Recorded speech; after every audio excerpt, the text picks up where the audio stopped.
And a very good morning from all of us here on the west coast of the U.S. and, of course, from everyone else joining us around the world. Welcome to the ITIL version 5 Unfiltered.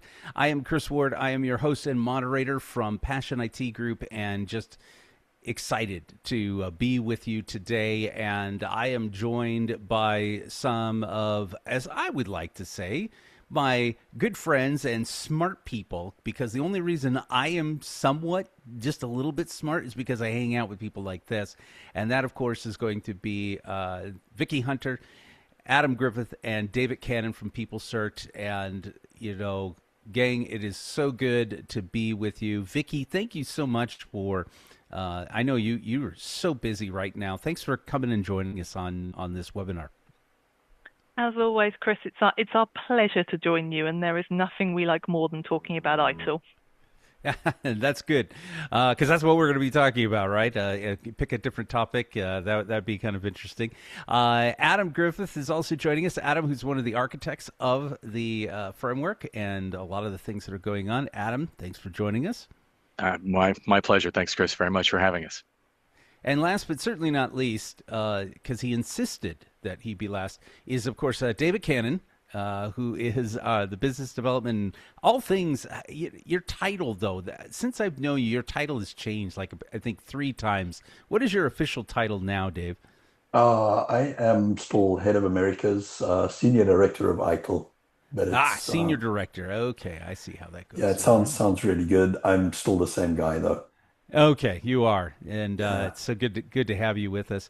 For all of you, just a little bit of kind of what's going to be happening today is we are going to be talking about the ITIL framework, and especially ITIL version 5, the new ITIL, as we like to say. What's happening here in year 2026 and beyond? What are some expectations you can have for this? Many of you have questions, and so what we have decided to do is kind of give you a nice brief overview at the beginning of our session here, and then what we'll do is we're just going to open it up for questions, but you don't need to wait until the end. If you do have some questions and you want to start building them up, feel free to go to the question and answer area and type in any questions that you have about the framework. If you have questions about the qualification scheme, like how I get certified. I have questions about I'm ITIL 4, but now what's going on? Those type of questions, we love questions. That's part of the reason why we're doing this webinar. And it is, again, a privilege to have everybody joining us with this. So our agenda is to talk a little bit about pretty much the why. The industry trends, the challenges that are, pushing, I would say, what used to be purely known as the IT service management world now is, we would say, more a digital world. We always used to talk about digital transformation in ITIL 4. Well, it's pretty much here with the inclusion of both cloud and containerization and AI. And as they continue to mature, the focus more on digital products and services have come to the forefront. And so we're going to talk a little bit about that, talk about how ITIL version 5 is ready, some changes in positioning, changes in content, and of course, there lots of changes in structure and certification. And then finally, at the end of the day, just like anything, if you've ever taken a class or a course with us at PassionIT Group, is what happens the day after, right? What happens the day after you watch this webinar? What happens the day after you take one of our classes and become ITIL Foundation certified, or in this case now ITIL product or ITIL service or ITIL experience? What changes? What does it mean to you? So we're going to talk a little bit about that. So that's why you got to have some questions. Ask some good questions. We're ready to go. But we're probably going to start off, first off, of course, with Mr. Adam Griffith. And Adam, let's kind of break this down. I mean, what started this whole thing off from, I know it's been a while. I mean, what? 2019 was the official launch date of ITIL 4. But what kind of brings us to this day? Talk to us. Thanks, Chris, very much. You're absolutely right. And as an ITIL architect, if there's any question that I get most consistently, it is, when are you going to start working on the next iteration of ITIL, the next version of the framework? And the most honest answer that I can give to that question is that we never stop. We never stop because best practice guidance is evolving constantly, because our profession is evolving constantly as well. So you're right. Following the release of ITIL 4 in February of 2019, we continued to observe how the profession, how the industry was changing. We noticed, first of all, that complexity was something that we addressed in the ITIL 4 book, Digital and IT Strategy, thanks to one of its lead authors, lead editor, David Cannon, with us today. But in that book, David identified that organizations frequently operate in environments that we call VUCA, volatile, uncertain, complex, and ambiguous. Now, what we see is that VUCA is the new normal. And so that state of normalcy means that complexity is only, again, picking up speed. AI, of course, not a day goes by that none of us in this industry don't talk about AI. AI is the single biggest disruptor to our industry to come along in a number of years, if possibly ever. So we've been observing it. Also, one of the observations following 2019 was the concern that ITIL 4 was maybe too conceptual, that it was too theoretical, that it wasn't practical or actionable enough. And we took that feedback certainly very much to heart as well. Silos are also something that we see as persistent in organizations. And every iteration of the ITIL framework has tried to identify those silos and to identify some of the consequences of those silos existing. And as much as each version of ITIL has tried to tear those silos down, or at the very least build bridges between those silos, in many cases, organizations, well, many an org chart has been built around things like the stages of the ITIL version 3 service lifecycle, strategy, division, design, transition, operation, continual improvement, departments, divisions, etc., which again, didn't make things any better.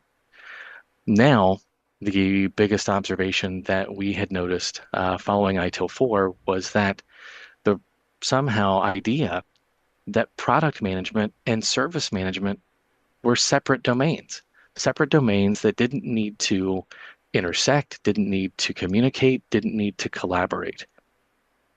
And then finally, one of the other observations that we've noticed in the last several years is thankfully the recognition that this is not just about processes, this is not just about technology, that what we do is certainly very human, that we need to recognize the humanity of our employees and of our users and customers as well.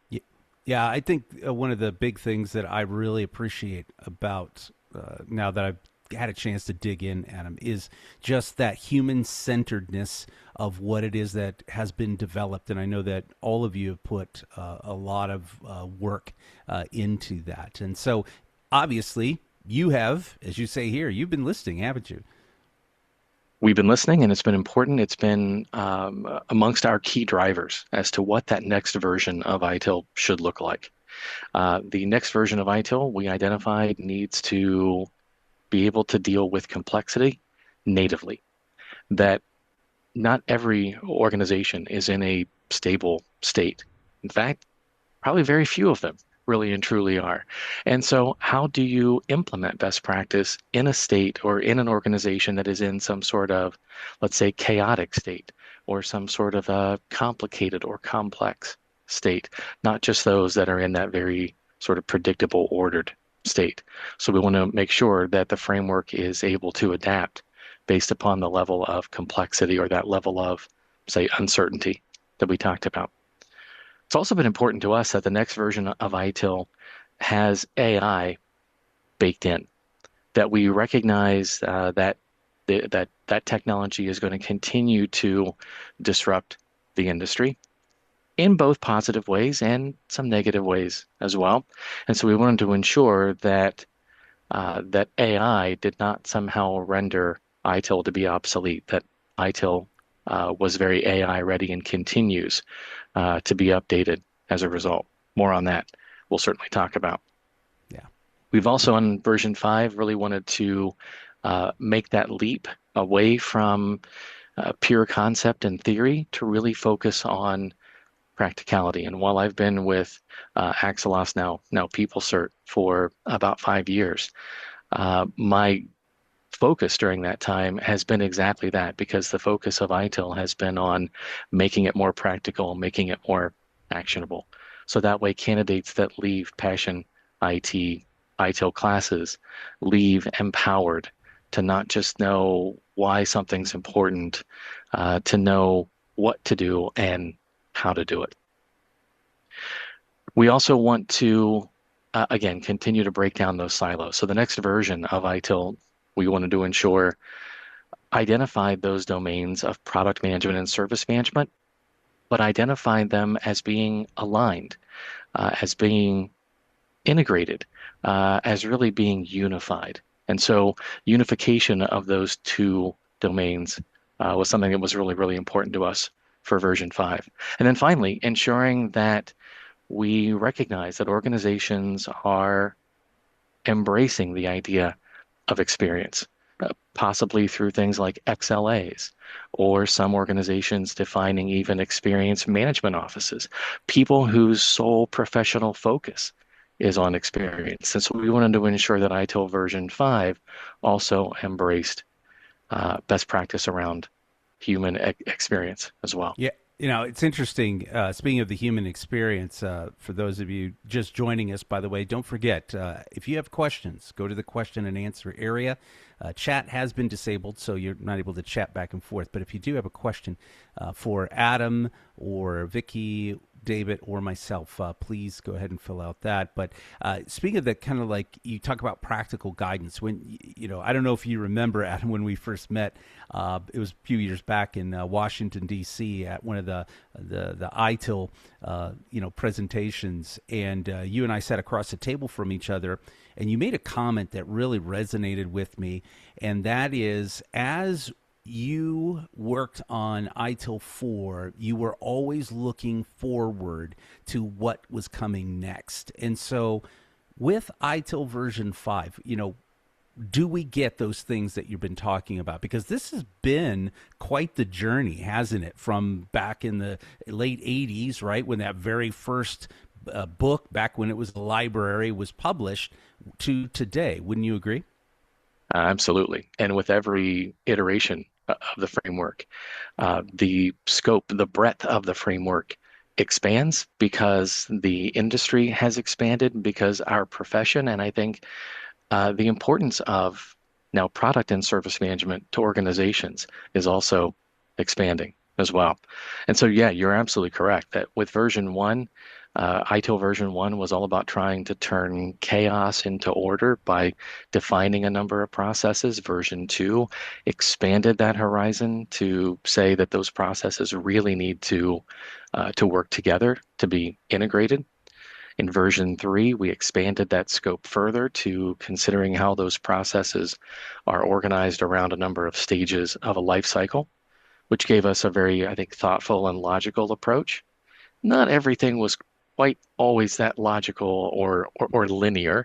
And so on ITIL 4, then we looked at something that was a little bit more flexible and modular, but we really in ITIL 4 looked at value in a far more comprehensive way. And so that's one of the biggest things that I think expanded, was that end-to-end understanding of value. That value isn't just something that as a service provider we deliver and then that's it, we're out.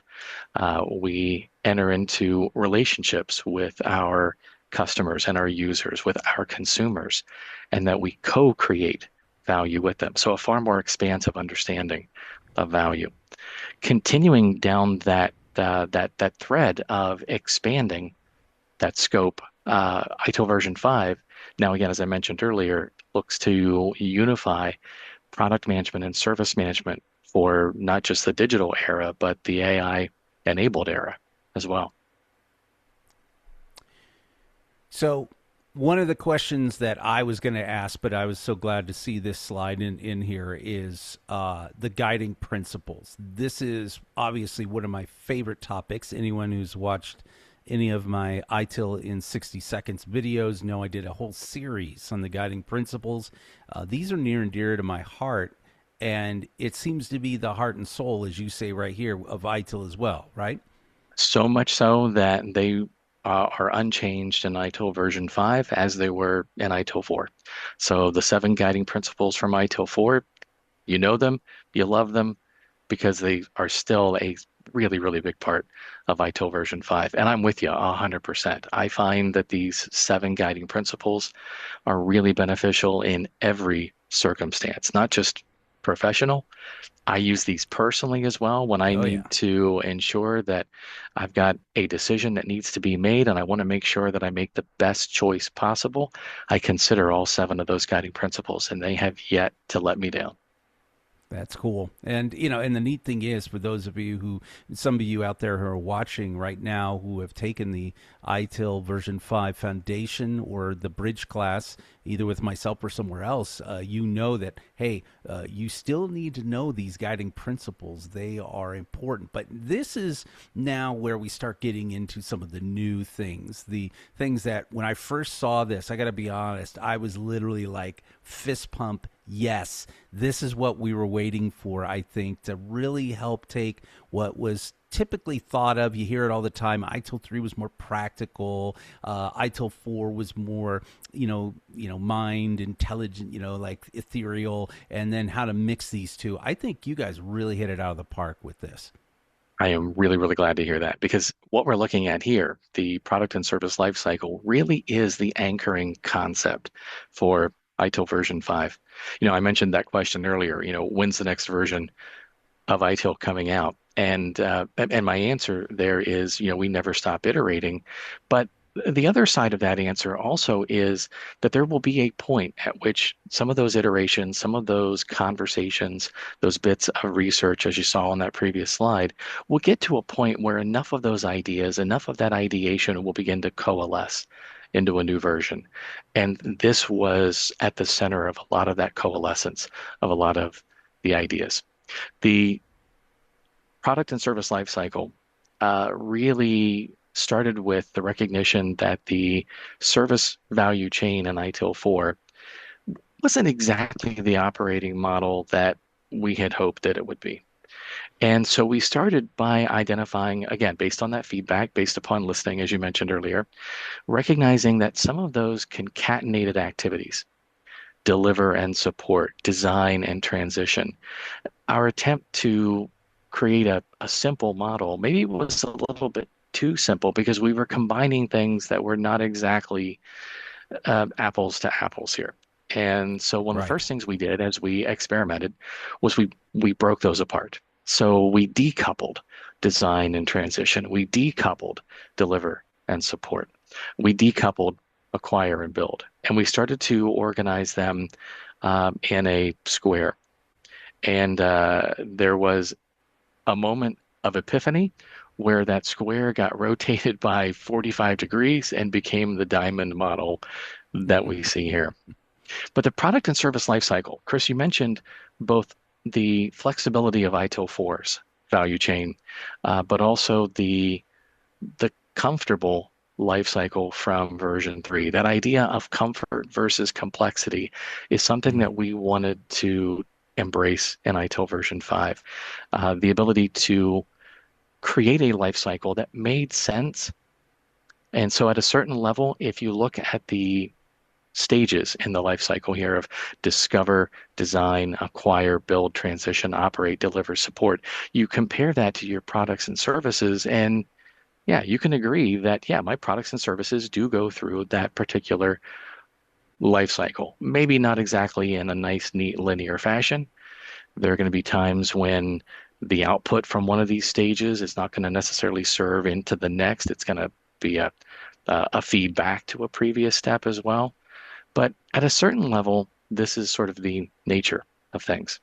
Right. Yeah. Of course, it's also important too that we do provide that flexibility because organizations have different versions of products and services that are going to be at different stages. They have different scenarios. Well, they'll combine these activities in different ways to create value streams based upon some sort of organizationally or customer specific type of scenario. So we provide the product and service lifecycle because it is highly logical. It's a very comfortable topic, but we also then decouple these 8 activities and we present to candidates the ability to combine these in varied ways. Any number of times, you can use any number of these, any number of times to create the value streams that the organization needs. And that's where we get back into the idea of the value chain and value streams. But the Yeah. product and service lifecycle, as that anchoring topic, also happens to be a significant topic in the foundation curriculum, but Hmm. also forms the basis of the product and service advanced modules, which just released last week as well. Yeah, and I got to tell you, that's been reading through those. Obviously, we all have to prepare. If I'm the trainer, I gotta learn some of the new things too. But one of the things that I always talked about to my classes, whether it was back in ITIL version 3, ITIL 4, was the fact that as much as we live in a linear world, not to get trapped into that, and the flexibility that either the life cycle, the previous service value chain, looking at it as a value system versus a life cycle can kind of help out. But, we need those things. And so this is not, though, and this was important, we just talked about this, it's not just about this life cycle, it's also about experience. And you mentioned a couple things like XLAs, human centered. Talk a little bit about that. Sure. ITIL Experience, which again also was publicly released last week, started off with something that we borrowed from an ITIL 4 publication, Drive Stakeholder Value. Mm, In the DSV book, we defined something that we called the customer journey. right. Uh, David and I ended up using that as the basis for the one of the best books in ITIL 4, Acquiring and Managing Cloud Services. I say that with a certain Yes. amount of pride. I have that. I taught that. I even created video series for that. It was one of my favorite ones. So yes, it does show up quite a bit Yeah, in that good. particular series. Yes. So we took that journey model and we used that as the basis for ITIL experience as well. Although now we refer to it as the service journey, but it Hmm. consists of those 7 steps through which organizations form that relationship and maintain that relationship in order to co-create value. But it was important in ITIL experience that we move beyond this notion of relationships between organizations because ultimately it's people who consume services. And so we identify that there's a journey that two organizations do in fact go through, but there are also different journeys for individuals within both of the organizations. So in Foundation, for instance, we define a number of consumer roles: customer, user, and sponsor. And so their journeys individually would look very, very different. Sponsors tend to want what they want as inexpensively as possible. Customers tend to be more outcome focused. Users tend to be more convenience focused. And so their journeys look a little bit differently. And so we can't create some sort of blanket statement of a, a relationship journey and say that that's how you manage experience. You have to be aware down to the individual level in order to capture that experience and to compare it to the experience that you intended to create as well. But we also identify a number of roles, and this is not part of Foundation. In the experience book, we identify a number of roles that exist within the provider organization. We define them as, well, sponsor as well, but also principal, agent, and enabler. And we talk about the journeys that occur amongst those roles, and we talk about the tension that occurs, the tension between roles that are between those two organizations between, say, principal on the provider side, customer on the consumer side, or agent on the provider side and user on the consumer side. But we also talk about tension and journeys within those two organizations, that there is tension that occurs between, say, principal and agent and enabler, in the same way that there's tension that occurs between customer and user and sponsor within the consuming organization as well. Then we also, in ITIL Experience, we spend time talking about how experience is something that oftentimes is very, very difficult. In fact, it's really impossible to measure in totality. That you can really, there are ways to try to capture it, but that there is a certain amount of inference that is needed, a certain amount of interpretation. And so in the experience book, we identify ways to capture some of those experience signals, ways to interpret them, and then ways to take action based upon those interpretations. Yeah, and it's so interesting when you start thinking about it, that subjective side of things. But I know that we're kind of running through through your section here real quick, and we just have a few minutes. But talk to us a little bit also about the fact that the strategic leader, as Vicky's going to talk about, some of the qualification scheme has kind of stayed fairly. The designations have stayed the same. But talk to us about strategy. I mean, this is where senior management, right, really can plug into the framework, can't they? Yeah, absolutely. And so based upon one of those key drivers for us, making this practical, we identify in the ITIL strategy book that strategy is really a combination of two recurring but simultaneous cycles. One cycle to develop strategy, another cycle to implement or to execute that strategy.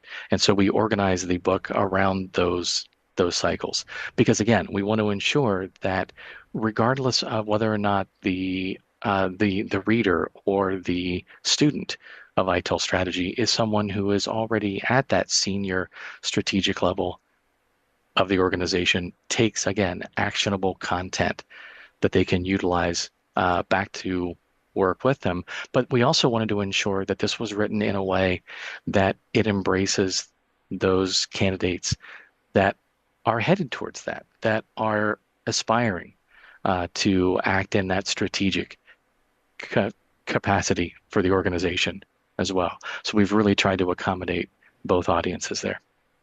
Yeah, I like how you say it, balancing agility and clear direction, something that people are looking for. Now, you did mention AI, so we can't leave this topic unspoken too.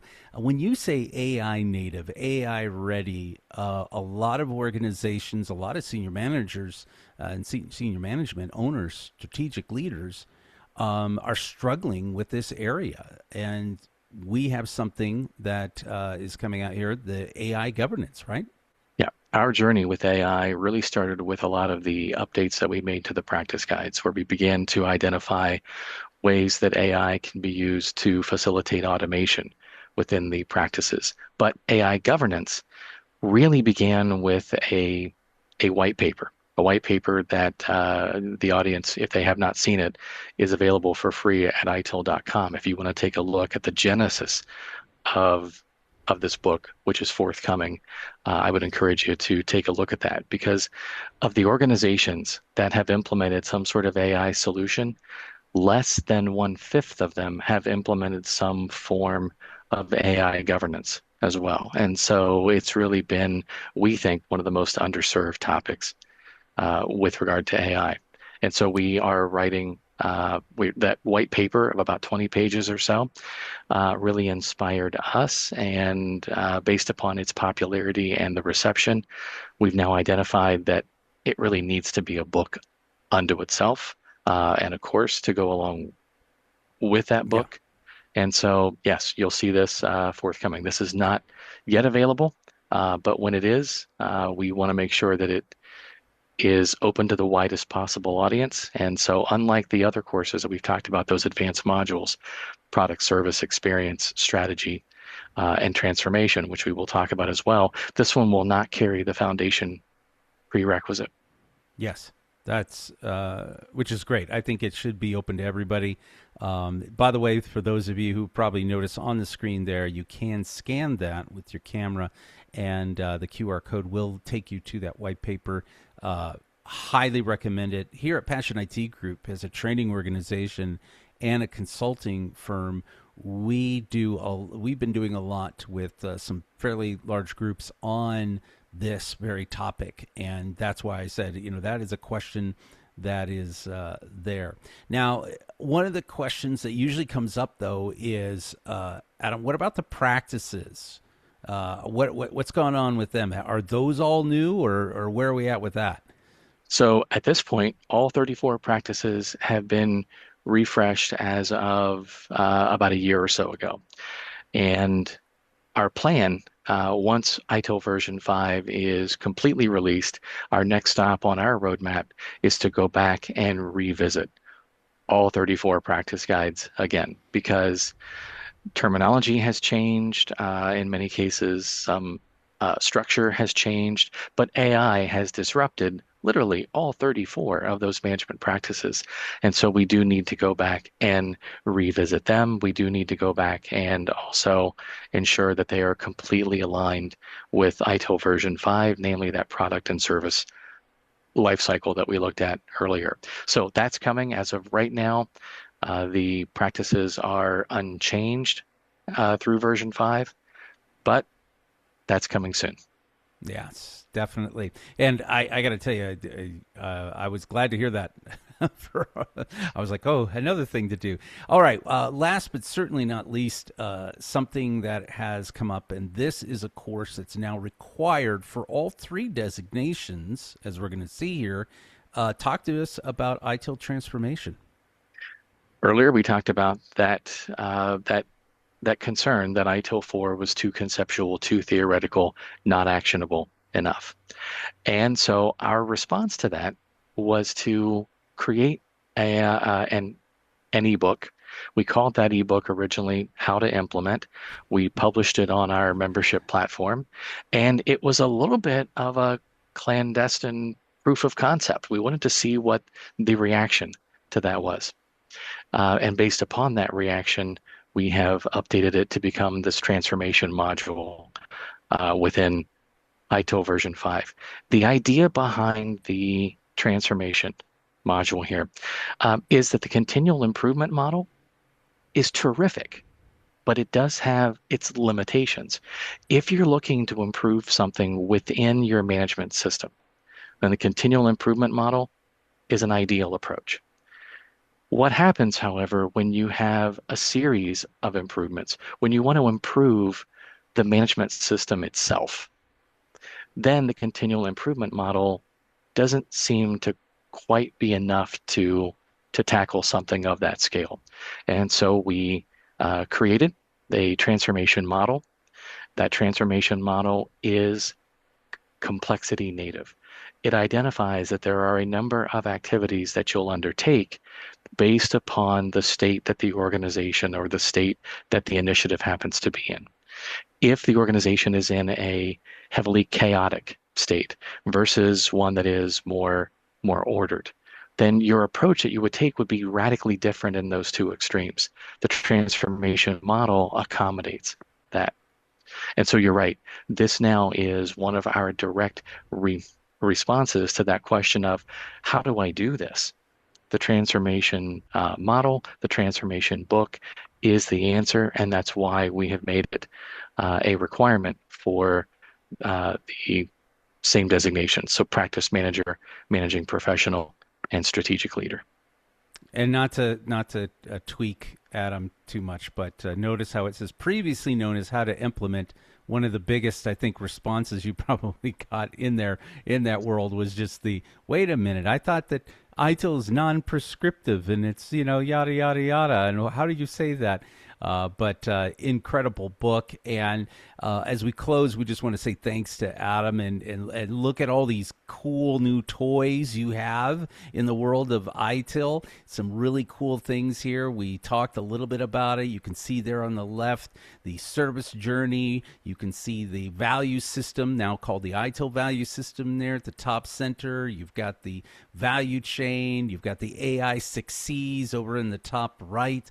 And hey, come on, we got the 4 dimensions. That's not going anywhere as well. So, No. Adam, thank you so much for taking the time to share a little bit about this. And I know you're waiting for those questions that are going to be coming your way, aren't you? Absolutely. Love questions.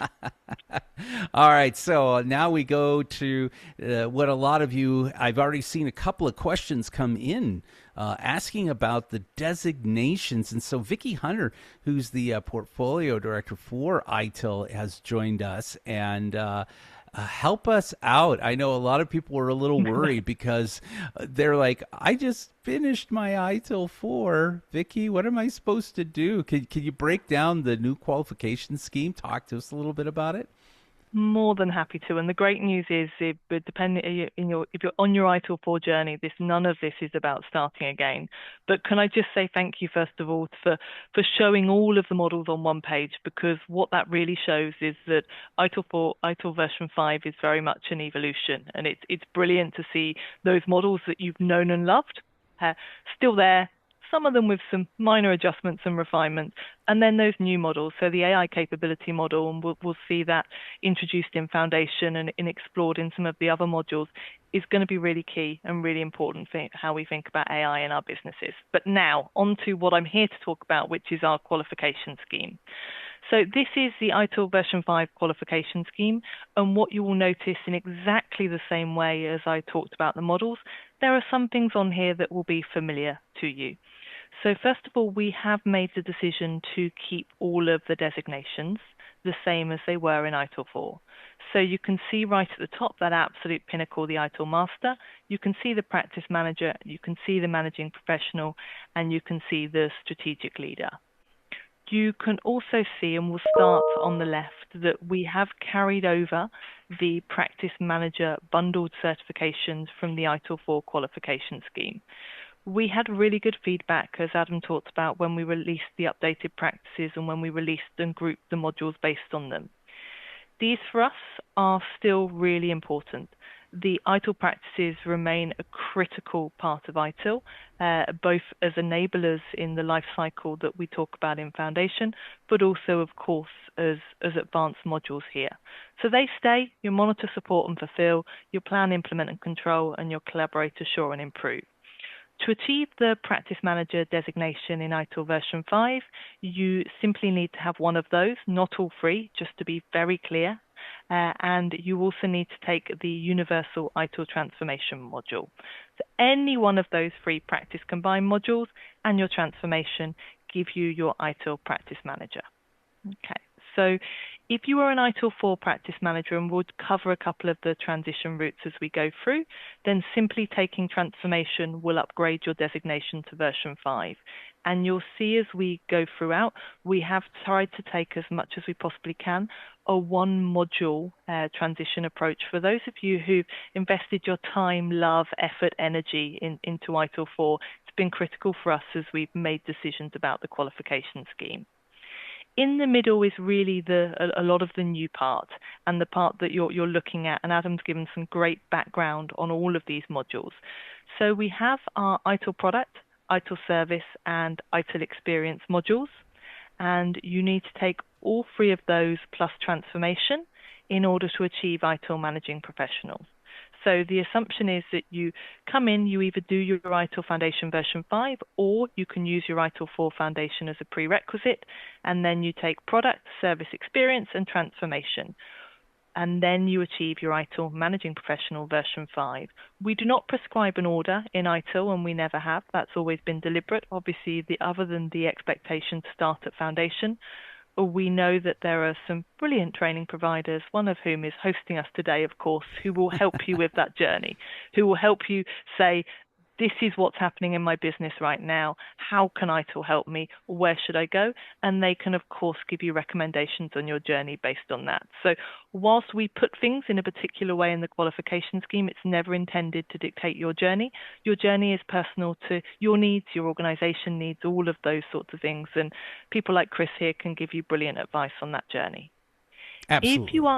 If you are an ITIL 4 managing professional, we will be releasing an ITIL managing professional transition module, looking at a length of probably around 5 days, and that will be a single module and will upgrade your ITIL 4 managing professional to an ITIL version 5 managing professional. So again, we love principles here. As Chris said, we love the guiding principles, we love design principles, sticking to the principle, one module to transition your designation.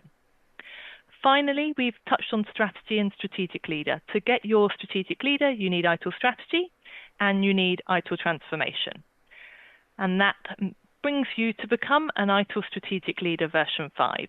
One important point here on transformation, you do not need to take it again and again for each designation you want to achieve. It's a universal module. Take it once and it counts to come to each of those designations. And I think it's important to note it is a deliberate design decision that transformation is required to achieve every designation. I hope from the way Adam introduced it, everyone understands that this is universally applicable guidance to support organizations to transform the way they work. And we think that's critical for the future of ITIL. It's deliberate that we want our designation holders to all have that experience of the transformation guidance, so critically important for us. And again, if you're an ITIL 4 strategic leader, you simply need to take ITIL Transformation version 5 and you upgrade your strategic leader to the version 5 designation. So that's a quick walk through the qualification scheme, a nice combination of things that are familiar and what's new, and hopefully some insight into the principles we had when we were designing this.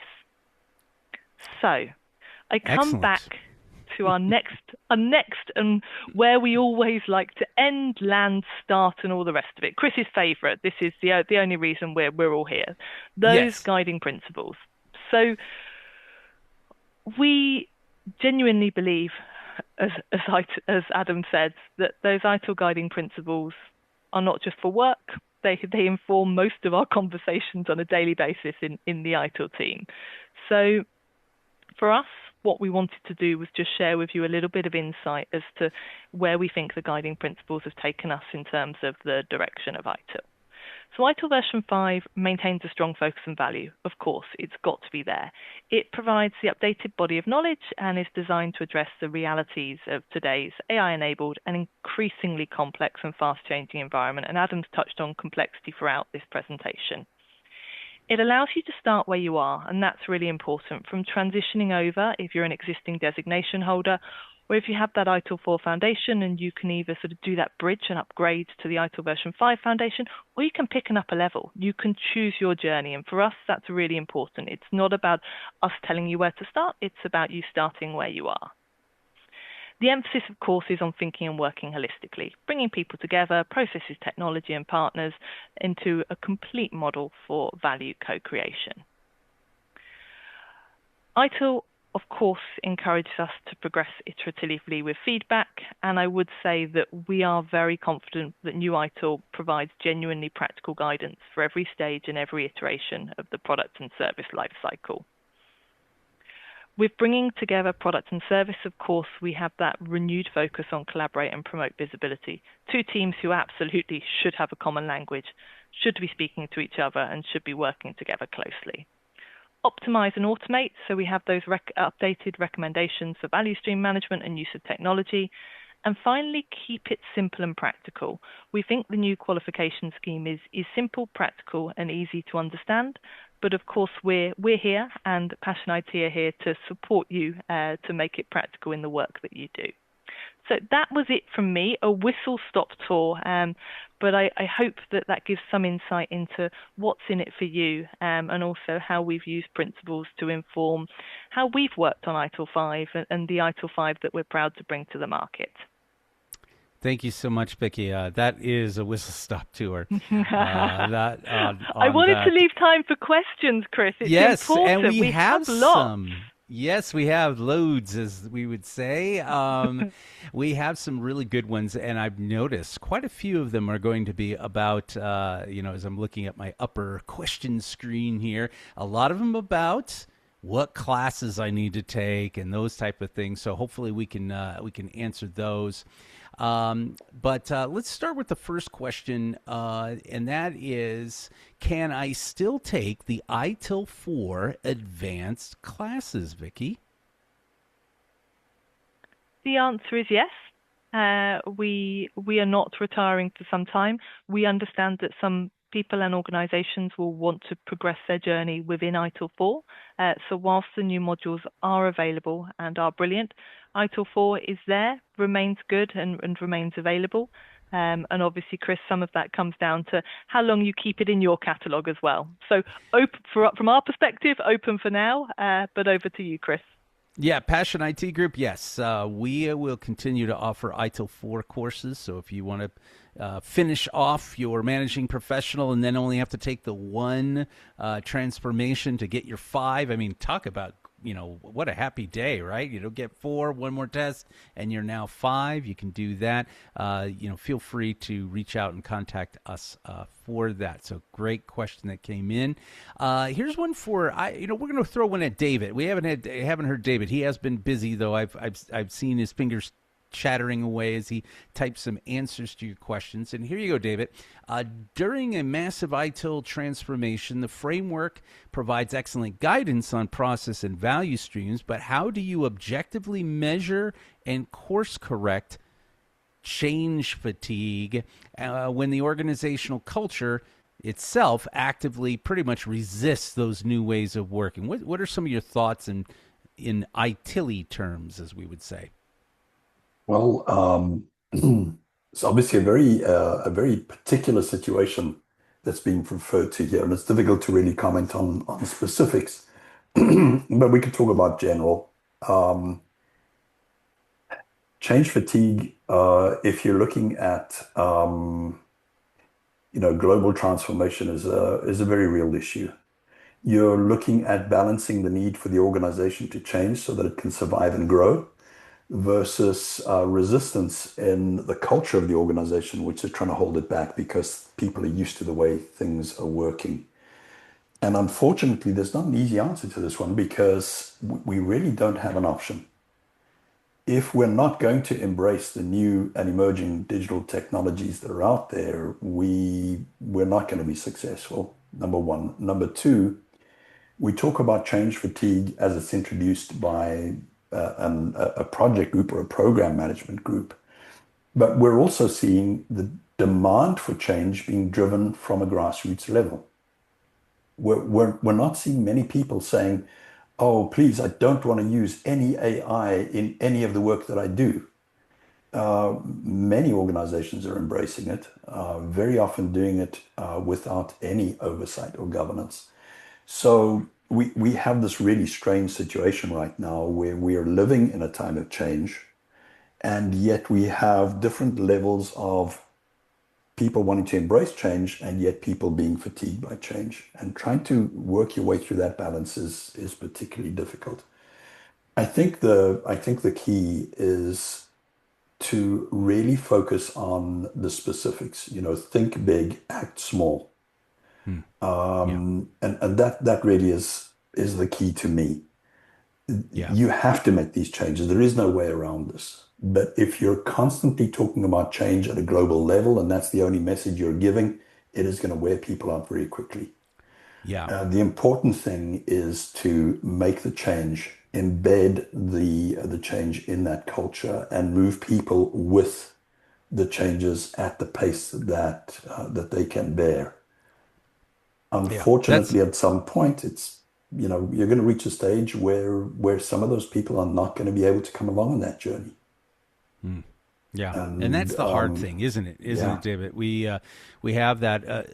I know you and I've had this conversation about how a lot of organizations don't understand the power of organizational change management being implemented and reviewed in your organization before you start making these changes, right? And so I think there's a lot of organizations out there that are starting to unfortunately reap the whirlwind a little bit because of that. But I think that there are options, there are ways to work through it, but I think there are going to be some painful decisions that have to be made in certain organizations. And like we said, this is unfiltered. So you're getting David's thoughts, you're getting Yeah, my thoughts, there and are. it's just, Yeah, yeah, yeah, I'll give you some other thing, and it's something I'm busy working through right now. The experience yeah. book has actually been very interesting because what it does is it talks very specifically about the tensions between stakeholders, both internal to an organization as well as across organizations,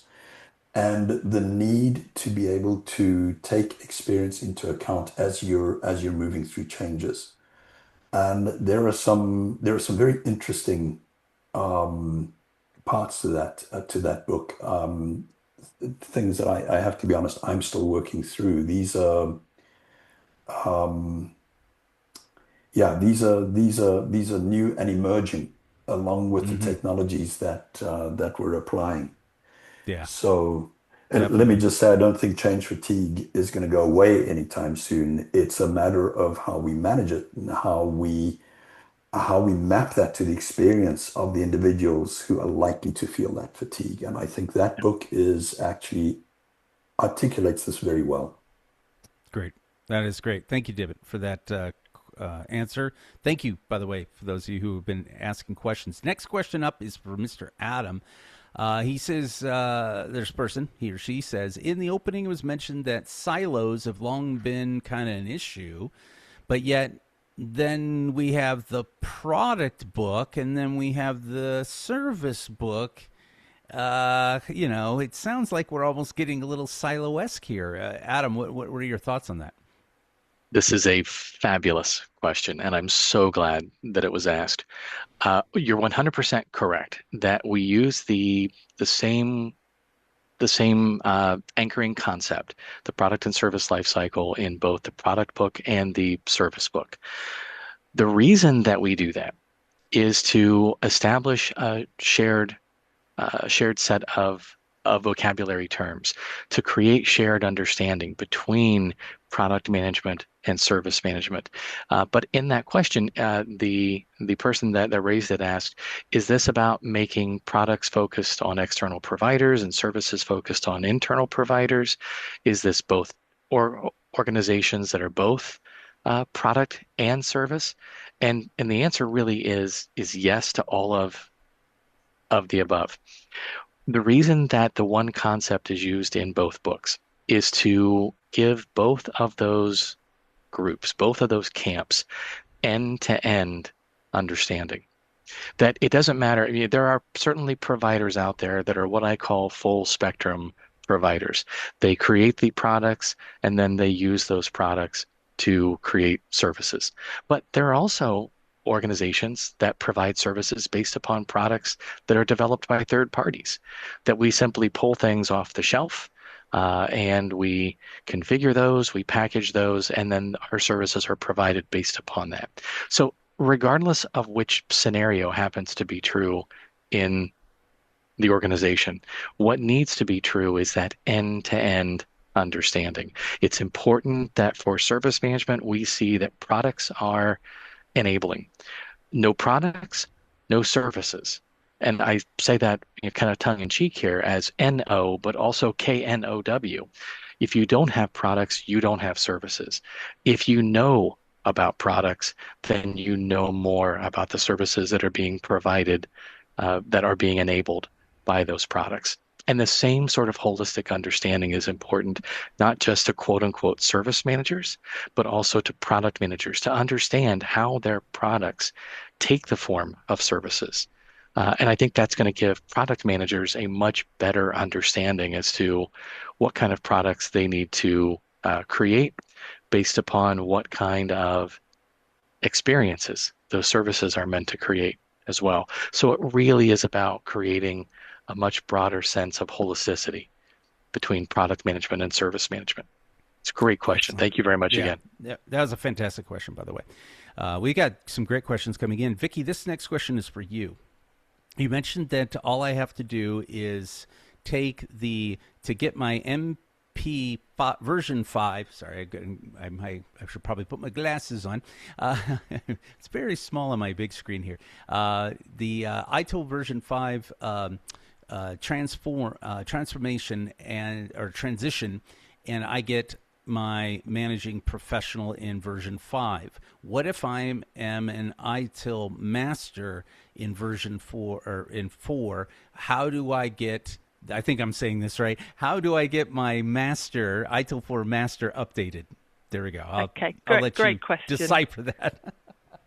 So, if you are an ITIL 4 master, and we did see some people who just achieved their ITIL 4 master on the same day that we announced that ITIL version 5 was coming. So a moment of celebration, then in a moment of what next? And the good news is that all you need to do is take your ITIL Managing Professional Transition version 5. That will upgrade all 3 of your designations. So it will upgrade your practice manager, it will upgrade your strategic leader, and it will upgrade your managing professional. The reason being that the Managing Professional Transition course contains elements of that brilliant universal module transformation that we keep talking about. So for a master, it's the same as principle as all of the other designations. One course, the Managing Professional Transition version 5 course, and then you will upgrade to the new ITIL version 5 master. I hope that helps.